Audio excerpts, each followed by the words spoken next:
Okay, so here's the first sample question.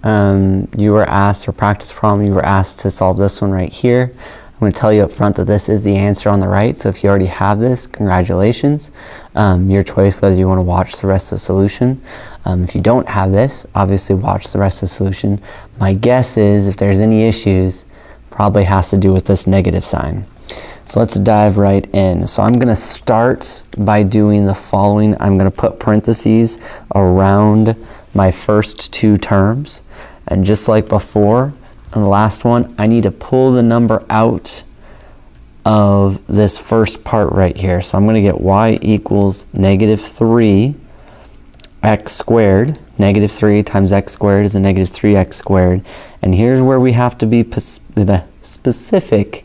If I pull this negative 3 out, negative 3 times what gives me a positive 18?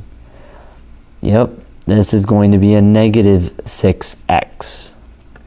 And that's probably what happened. Whether or not you change that sign is a piece to this puzzle.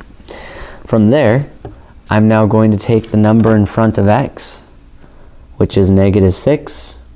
Negative 6 over 2 is a negative 3. Negative 3 squared equals 9.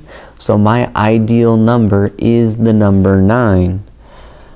So when I take my problem, I've got negative 3, x squared minus 6x. I want plus 9. But again, I can't just add that number randomly. If I add it, I'm also going to subtract it so that it is basically a fancy 0. From there, I can look at my first three terms, and those three terms are going to factor nicely. Two numbers that multiply to 9, add to a negative 6, are going to be negative 3 times negative 3. And sure enough, that's the number I get right above when I divide by 2. Those numbers are always going to match. So I now have the following: y equals negative 3. The first three terms factor into x minus 3 squared.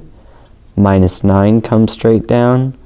Plus 5 comes straight down. In order to finish this problem, I need to take my negative 3 in front and distribute it across to both terms. Cleaning this up, I have y equals negative 3, parentheses x minus 3 squared. Negative 3 times negative 9 is plus 27, and the plus 5 comes straight down. Combining like terms, y equals negative 3, x minus 3 squared, plus 32. And sure enough, right there, I've got the same equation that we had as our solution over to the right.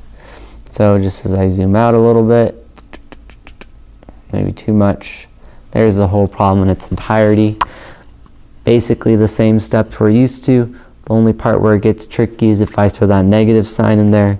That means this spot in here might change as well. So just be careful with that piece right there.